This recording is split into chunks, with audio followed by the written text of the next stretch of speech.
brought out in Skeptical Inquirer recently, in a story there, which I liked a lot, and it says, assume that you have a friend or a relative. Assume they're going to alcohol or drugs, just some chemical, and they're trying to escape reality for whatever. Don't you feel morally obligated to try to help that friend or relative to get them away from that, because you know where it's going to lead?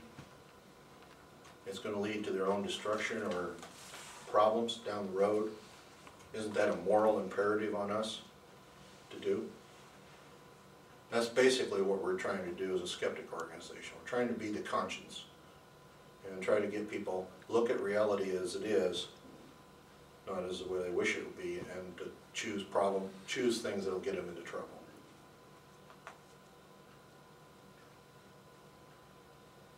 Is that a moral issue, or is that an issue of empiricism? Can we make the choice for morality for other people, or can we simply lay out the facts and promote critical thinking? Well, mostly we can't force anybody to do anything, but I think it's our job. You know, it's like in the hospital we have people that alcoholics or drug addicts that come in. We get them help. We can put them in. We try to give them counseling and stuff.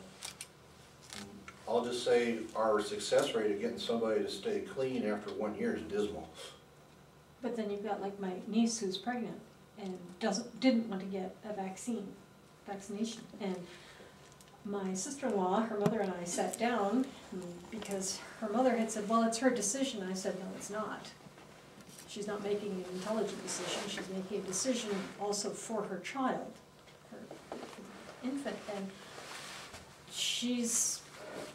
doesn't have the facts. And one of the first things we discussed, the three of us, was, where did you hear that you are not supposed to get it? You know? Who told you that? And she had never spoken to her doctor.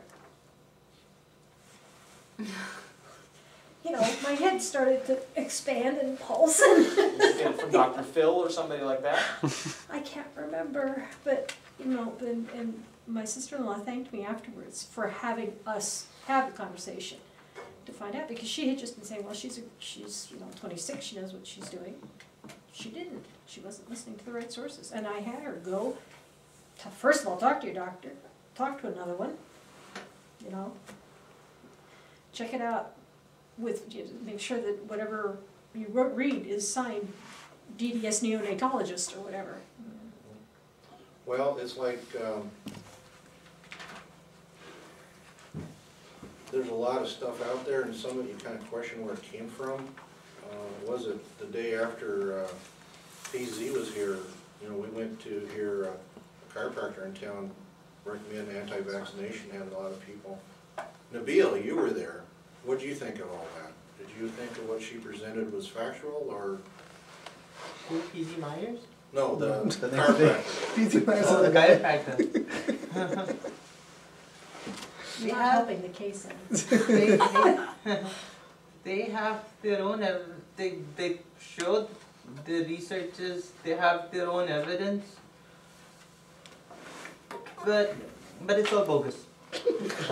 It is. If you start questioning them, it turns out to be bogus. But they have their own researches printed out, and you know, all the fancy stuff, and it looks like they have evidence behind what they say. But if you start probing into it, it turns out all bogus, especially to a doctor. Well, it seems all about pediatric chiropractic and how...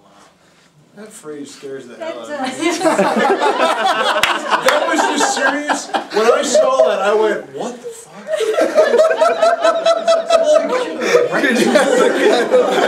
Like, I was like, the thing's 6 months old. How's it broken already? Like, what did you do? Up until that point, I had given some credibility to chiropractic, and I still do. I think they understand certain things, but I was just like, seriously? You know? I'm like, at that point, it doesn't take a rocket science to go, what? But You're if gonna you're do what looking to for my kid? an instant cure for a problem, people will buy any bullshit. Well, that's the big problem. We talk about level of evidence. They don't need any evidence. I mean, you can just tell them, like, well, Joe said this, and they'll try it. You know, and I think that some of that stuff, like even the vaccinations and stuff, and when you think about it, a lot of it comes down to who is willing to believe rumors. You know, it's the same people that, I mean, because I work in the state's attorney's office and I get these calls, you know, well, I heard this. Or somebody, you know, I was told this. Okay, who told you that? And they'll be like, well, my neighbor. Is your neighbor a lawyer? You know, and it's just the same people that believe rumors in general are the same people that believe, because they don't question anything, even if it's something like, you know. It's too hard to question. Right. Except there's a willingness to believe in conspiracy theories. It's all, Yeah, that's they're all true trying to too. hoodwink us, so. Which is funny because the real BS is spread out for everybody to see. That's what cracks me up. Yeah.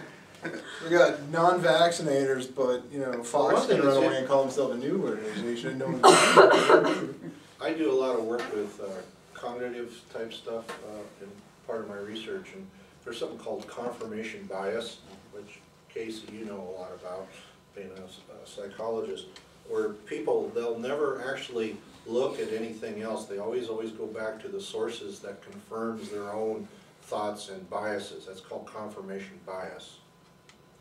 And it's a known psychological phenomenon, right, Casey? Very much so.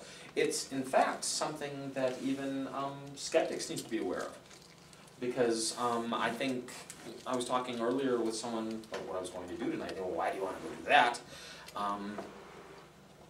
We have to be aware that to some extent as we talk about these things, we're preaching to the choir. Except that one. Yeah. But we all are in basic agreement on As it these turns sorts out, of things. she's the only one that actually got on the camera. Yeah. Well, the thing is, you know, she's a good example of confirmation bias. Yeah. Because if people see something that they don't like, that they don't agree with, that is not part of their belief system, I kind of have an idea that people, if you challenge a person's belief systems, that's where the problem comes, because their belief systems are part of who they are, their self-image. And if you threaten that self-image, that's when people become very feisty, defensive, you know, or they get up and leave, you know, that kind of stuff. That's where that comes in. So it takes a real brave person to be actually go in and see the other side. And that's one thing as skeptics we should be able to do too, is we need to be able to look at the other side, see what's being said, evaluate it ourselves, and come up to our own judgment for ourselves. Well, the problem with that is a lot of times there is nowhere to start. You know, to quote Bill Maher, you know, the problem you have in the world is, and he said he was talking about Congress in particular, but he said, one side goes, I think we should have healthcare reform, and the other side goes, I like turtles. You know, they're not on the same page. You know, where do you start from to get to you know,